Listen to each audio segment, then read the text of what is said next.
Chaque Noël, mon mari disparaissait. Jusqu'au jour où j'ai découvert l'impensable. Cette histoire est celle d'une trahison, mais aussi d'une reconstruction.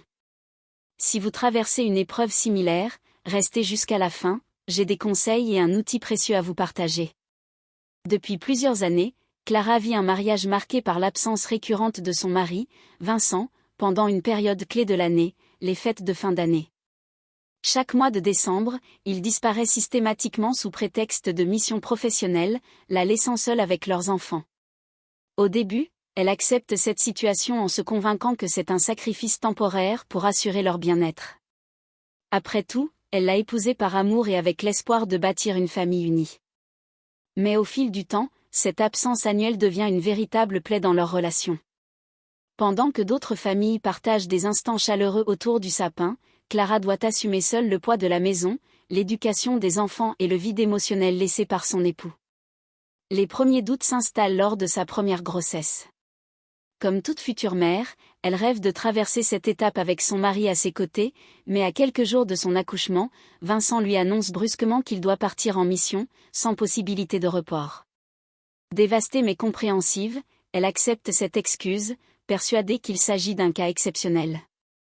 Pourtant, l'année suivante, au moment de célébrer le premier anniversaire de leur enfant, l'histoire se répète. Vincent lui annonce une nouvelle fois une mission pile à la même période, et malgré ses supplications, il s'en va sans remords apparents. L'année d'après, alors qu'elle est de nouveau enceinte, il lui refait le même coup, l'abandonnant une seconde fois à l'approche de son accouchement. Cette accumulation d'absences brise peu à peu sa confiance et alimente en elle une angoisse grandissante. Vincent part-il réellement en mission ou lui cache-t-il quelque chose?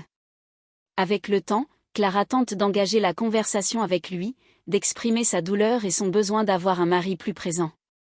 Elle lui propose même une alternative, qu'il l'accompagne, elle et les enfants, afin de passer du temps ensemble dans un hôtel pendant ses heures de travail. Mais contre toute attente, Vincent refuse catégoriquement, prétextant que le travail et la vie de famille ne doivent jamais être mélangés. Cette réponse la blesse profondément. Pourquoi refuser une solution aussi simple si son absence est réellement liée au travail? Pourquoi un homme aimant déclinerait-il toute possibilité de passer Noël avec sa famille? Ces questions hantent son esprit et la poussent à envisager l'impensable, et si Vincent ne partait pas en mission du tout? Et s'il menait une double vie? Son cœur oscille entre peur et résignation, mais une chose est certaine, elle ne peut plus rester passive. Elle doit découvrir la vérité, quelle qu'elle soit. Déterminée à obtenir des réponses, Clara multiplie les tentatives de dialogue avec Vincent. Elle essaie de l'aborder avec douceur, lui expliquant combien son absence répétée la fait souffrir, combien leurs enfants grandissent sans lui et combien elle se sent abandonnée chaque année à la même période. Mais chaque discussion tourne court. Il se braque, prétextant que c'est un sujet clos, qu'elle doit simplement lui faire confiance et comprendre que c'est son travail qui l'exige. Pourtant, son attitude froide, presque agacée par les interrogations de sa femme, ne fait qu'accentuer ses doutes. Plus elle cherche à comprendre, plus il se renferme, éludant toute tentative d'explication rationnelle. Face à cette impasse, Clara décide d'agir autrement. Puisqu'il refuse de lui répondre, elle cherche du soutien auprès de son entourage. Elle en parle à son amie Sophie, qui lui conseille d'arrêter d'attendre des explications et de suivre son instinct. Clara comprend alors qu'elle doit chercher des indices par elle-même. Quelques jours avant Noël, alors qu'elle est seule à la maison, son téléphone sonne. Elle décroche sans y prêter attention, pensant à un appel ordinaire. Réceptionniste, bonjour madame, je me permets de vous contacter concernant la réservation au Grand Hôtel Luxe Décembre. Nous souhaitons simplement confirmer les détails avant l'arrivée de monsieur Vincent. Son cœur se serre. Quelle réservation? Vincent ne lui a jamais parlé d'un hôtel. Il a encore affirmé récemment qu'il devait partir en mission professionnelle durant ces dates. Tentant de garder son calme, elle demande. Oui, bien sûr, pouvez-vous me rappeler le nom sous lequel la réservation a été faite? Oui, elle est au nom de monsieur Vincent. Il a demandé une suite exécutive pour 3 personnes. Un frisson lui parcourt le corps. 3 personnes? Pourquoi une suite pour 3 alors qu'il est censé être en mission seul? Clara, ah oui, excusez-moi, j'ai un doute. Il avait mentionné un changement. Pourriez-vous me préciser les noms des autres personnes prévues dans la réservation? Réceptionniste, bien sûr. Alors, en plus de Monsieur Vincent, nous avons une Madame Émilie et un enfant de 4 ans. Son sang se glace. Une femme. Un enfant. Un enfant qui n'est pas le sien. À cet instant, Clara comprend. Vincent ne part pas en mission. Il passe Noël avec une autre famille. Le soir même, lorsque Vincent rentre, Clara l'attend de pied ferme. Sans détour, elle lui parle de l'appel de l'hôtel. Dès qu'elle prononce le nom de l'établissement, il change de couleur. Il tente de se justifier, de dire qu'il s'agit d'un malentendu, mais elle voit dans ses yeux qu'il est pris au piège. Acculé, incapable de mentir davantage, il finit par tout avouer. Depuis des années, il mène une double vie. Chaque fin d'année, il rejoint Émilie, avec qui il a eu un fils, Lucas. Ces voyages d'affaires n'ont jamais existé.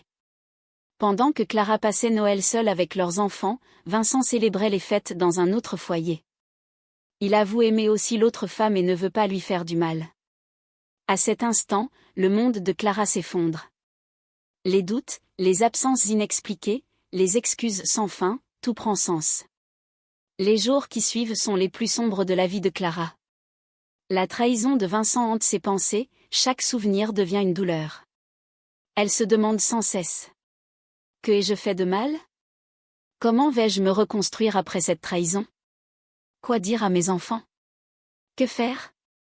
C'est au milieu de tous ces tourments et incertitudes que son amie Sophie lui tend un livre. Je sais que c'est dur, Clara, mais ce livre m'a beaucoup aidée. Il ne va pas effacer la douleur, mais peut-être qu'il t'apportera des réponses et un peu de réconfort. Il s'agit de l'infidélité et après? Trouver sa réponse sans se détruire ou tout détruire. Un ouvrage de Don David Lustermann. Au début, Clara hésite. Lire sur sa propre douleur semble insupportable. Mais la nuit venue, seule dans sa chambre, le silence devient lourd et oppressant. En quête d'un apaisement, elle ouvre le livre. Dès les premières pages, Clara se sent moins seule. Cet ouvrage analyse les sentiments surgissant après une infidélité et propose des conseils pour gérer cette crise sans jugement, aidant ainsi à trouver la meilleure décision pour soi-même et son entourage. Grâce à cette lecture, elle comprend mieux ses émotions et comment les gérer sans porter de jugement sur elles. Elle peut prendre en toute lucidité une bonne décision, partir ou rester, sans détruire son estime de soi ni son avenir. Elle dispose maintenant d'outils pratiques pour limiter les dégâts émotionnels sur son entourage, notamment ses enfants, et continuer à les éduquer sereinement. Au final, survivre à l'infidélité, c'est reconstruire sa propre dignité et sa paix intérieure. Cette lecture devient pour Clara un tournant décisif. Elle comprend que sa guérison ne dépend pas de Vincent, mais d'elle-même. Grâce à ce livre et au soutien de ses proches, Clara retrouve peu à peu la force de se reconstruire. Elle avance, pas à pas, consciente que la guérison est un chemin, mais aussi qu'elle a désormais le pouvoir de choisir sa vie. Elle décide de partir et entame les démarches de divorce avec sérénité, déterminée à offrir à ses enfants un avenir plus stable et sincère. J'ai compris que la rupture n'était pas une fin, mais le début d'une nouvelle vie. Et parfois, il suffit d'une page, d'un mot, pour retrouver la force de se relever. En ouvrant ce livre, elle a trouvé des réponses, du réconfort et surtout, un chemin vers sa propre guérison. Si vous vivez aussi une rupture difficile, ce livre peut vous aider. Je vous mets le lien en description. On peut retenir de cette histoire. 1. Faites confiance à votre instinct. Clara a longtemps ignoré les signes, par peur de découvrir l'inacceptable. Si quelque chose vous semble anormal dans votre relation, écoutez votre intuition. Le doute est souvent le premier signal d'alerte. 2. La communication est essentielle, ne laissez pas les silences s'installer dans votre couple. Si votre partenaire refuse de discuter, c'est déjà une réponse en soi. 3. Se reconstruire est un choix courageux, la reconstruction est douloureuse, mais elle est possible. Le livre de Don David Lustermann l'a aidé à retrouver sa force. Vous pouvez aussi choisir de vous relever, un pas après l'autre. 4. Pensez à vos enfants. Dans cette histoire, les enfants de Clara ont aussi souffert de l'absence de leur père. Rappelez-vous que vos choix impactent aussi ceux que vous aimez. L'histoire de Clara nous rappelle que l'amour, sans respect et sans honnêteté, devient toxique. Mieux vaut affronter une vérité douloureuse que de vivre dans l'illusion. Et même après une trahison, il est toujours possible de se reconstruire. Mais cette reconstruction commence par une décision, celle de se choisir. Et vous, avez-vous déjà vécu une situation similaire? Comment l'avez-vous surmontée? Partagez votre histoire dans les commentaires, cela pourrait aider quelqu'un. Si vous cherchez un guide pour avancer après une rupture, je vous recommande le livre « L'infidélité et après ?»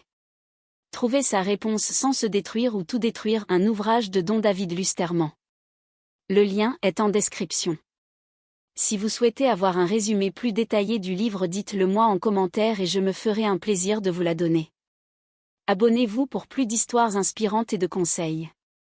Merci d'avoir regardé cette vidéo.